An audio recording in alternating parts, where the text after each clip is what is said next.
Y en la trama de este cuento, el día de la Epifanía, que es el 6 de enero, saben que hay 3 momentos de Epifanía en el cristianismo. La primera Epifanía son los Reyes Magos. Los Reyes Magos que llegan a Belén y ahí se genera esa Epifanía donde están en presencia de el niño Jesús, que recién nació.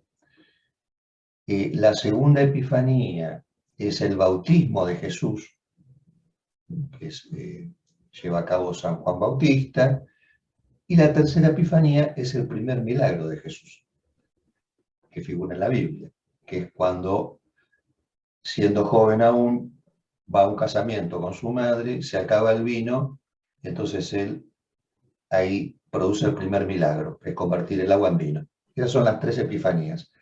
Bueno, este cuento se basa en una noche de la Epifanía, 6 de enero de 1904, en Dublín, y ahí las señoritas Morkan, ¿no?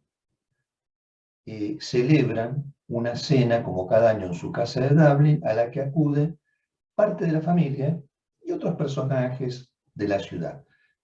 Y entre los personajes de la familia concurre Gabriel Conroy, sobrino de las anfitrionas, y su esposa Greta. Y durante la velada se suceden los bailes, las conversaciones, los poemas, los discursos. Es una película muy interesante, muy agradable de ver. Hasta que en un momento se escucha la voz de un tenor que había sido invitado a esa velada, cantando una canción tradicional irlandesa llamada The Lass of Aughrim, quiere decir el hada de Aughrim, y ahí cambia el rumbo de la narración. Con esta canción se produce como un viraje en la narración. Sucede en el momento en el cual Gabriel y Greta ya se disponen a abandonar la casa, ya terminó la reunión, y desde el piso de arriba suena la voz de este tenor, ¿no? Un tenor desde la ciudad, que hace recordar a Greta, la esposa de Gabriel, un viejo amor que quedó trunco. Y Greta permanece inmóvil en las escaleras escuchando la voz de este tenor. Parece que la creación de este cuento tiene que ver con una anécdota que involucra al hermano menor de Joyce, el escritor, llamado Stanislaus, y parece que Stanislaus le comenta a su hermano, a Joyce, en alguna oportunidad, que había escuchado una interpretación muy particular de esta melodía tradicional irlandesa, una melodía de amor, que además versa sobre los aparecidos y que pone en diálogo los aparecidos y los vivos, los muertos y los vivos. Y según se cuenta, Stanislaus le dice a Joyce: el sujeto que cantó esto lo hizo de un modo interesante, de una manera que justamente decía algo. Y acá Joyce describe esta escena de un modo magistral. Acá se las describo casi como está descrita en el cuento, porque hace foco en el esposo de Greta. Ustedes habrán visto que se queda observando a su mujer, que quedó allí, en la escalera, inmóvil, y describe el esposo a su mujer diciendo: se quedó inmóvil en el zaguán sombrío, ¿no? Y está hablando ahí el escritor en realidad de Gabriel. Se quedó inmóvil en el zaguán sombrío, tratando de captar la canción que cantaba aquella voz y escudriñando a su mujer. Había misterio y gracia en su pose, como si ella fuera el símbolo de algo. Y se preguntó de qué podía ser símbolo una mujer de pie en una escalera oyendo una melodía lejana. Si fuera pintor, la pintaría en esa misma posición. Y lejana melodía llamaría él a ese cuadro si fuera pintor.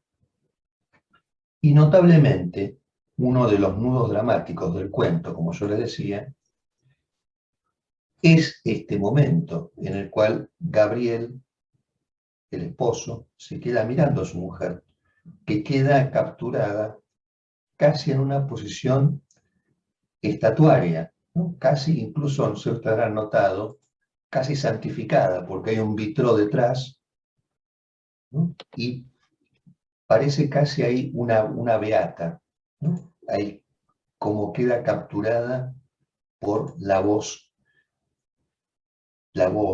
¿no? Y esta canción. Y bueno, Gabriel queda ahí sorprendido, ¿no? Curioso, asombrado, mirando a su mujer. ¿Y qué efecto produce sobre él esto? ¿Qué simboliza esto? La percibe a su mujer en lo alto de la escalera. El protagonista la describe a su mujer en términos vagamente realistas y al mismo tiempo se pregunta, ¿qué simboliza eso? Y una posible respuesta de lo que eso simboliza es una cierta escucha, entre otras cosas. Traigo a colación este momento de los muertos porque así como Foucault señalaba que nosotros en algún momento podemos captar algo de esa melodía, de ese ritmo, de esa cadencia que forma parte de la singularidad de quienes recibimos, que se puede manifestar en el hablar o en el juego, nos permite también pensar que la interpretación debe tener en cuenta siempre eso que se dice, pero no solo lo que se dice, sino ese ritmo, esa cadencia, esa melodía que va consonando en lo que se dice, porque lo que consuena allí es del inconsciente. Repito, la interpretación debe tener en cuenta siempre eso, que en lo que se dice, ¿qué hay allí de una cadencia, un ritmo, una melodía, de las palabras que a veces o en parte podemos captar? Porque ahí está consonando algo que atañe al inconsciente. ¿Qué consuena? Justamente esta soldadura que enlaza la imagen del cuerpo con los ritmos, las cadencias y las melodías. Podríamos decir que se trata de una música que se hace a imagen y de una imagen que se musicaliza. Fíjense cuánto tiene que ver con esta escena que nosotros veíamos, ¿no? Como se tratara efectivamente de una música que se hace imagen, ¿no? Y una imagen que pasa a musicalizarse. Y en esta juntura, la aparición de este cuerpo tan particular sobre el cual venimos conversando con ustedes.